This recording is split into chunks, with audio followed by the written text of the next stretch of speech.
This is Mark Twain Speaks. Kindly listen as Mark Twain performer Don McNeil brings the wit and wisdom of America's favorite humorist to life. Everyone is welcome, and cigar smoking is encouraged.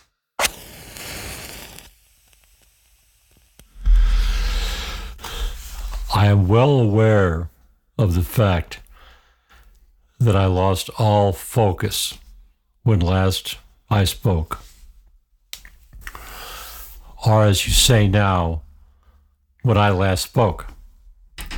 Yes, that's much better. I have an honorary degree from Oxford. It was not given for excellence in grammar. It seems to have slipped my mind if there was ever a great grammarian who could write a book worth reading. I know, I'm off track again. To get on track, perhaps I should talk about the railroads. On track? Railroads? Yes, that was an intentional attempt at humor. I've been told I need to attempt humor. Allow me to brag about the American railroads. Last year, by that I mean 1878, or in that neighborhood, the railroads killed 27,260 people. An amazing achievement.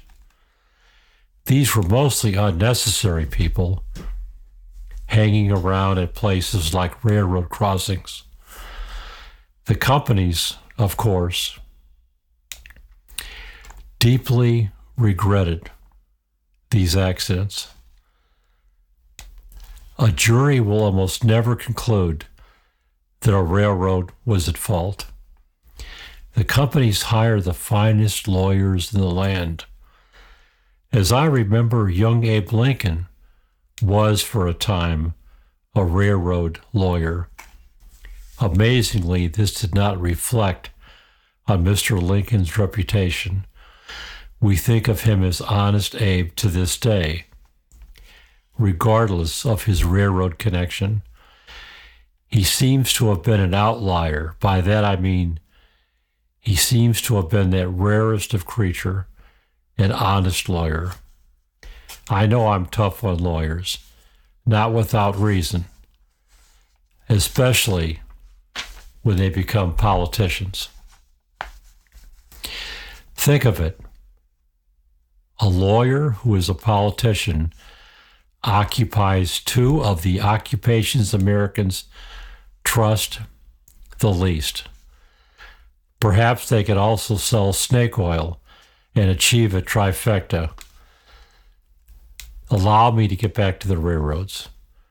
Thank heaven, the railroads are often inclined to do the right thing after they run over needless people. There is an instance which greatly touched me at the time. A dear, distant relative of mine was run over by a train. The company delivered the remains to my family in a basket. Attached to the basket was a very kind note. It read, "Please state what figure you hold him at and return the basket." Now, there couldn't be anything friendlier than that. I understand why they wanted the basket returned. Considering the raw numbers of Americans being killed by trains, why should the railroads be expected to provide a basket, a free basket, to each of the families? Just think of this as a job-providing venture. Somewhere in America, there must be a huge factory turning out baskets large enough to carry human body parts. In fairness, the railroads must be commended for providing these human remains baskets.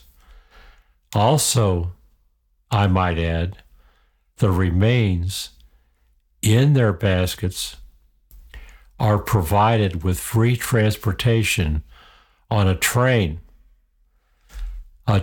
just like the one that killed them.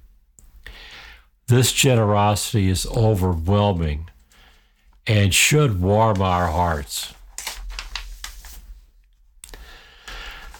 The railroads provide lucrative salaries for high-priced lawyers who might otherwise be forced to defend average Americans who are unable to pay millions in legal fees. So there it is. The railroads are, without question, job providers for high-priced lawyers as well as hundreds of basket makers. On this 4th of July, the patriotism of the American railroads should be praised. It brings tears to my eyes thinking of their patriotism.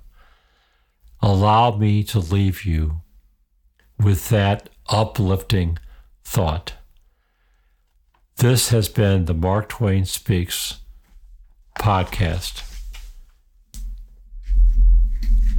Thank you.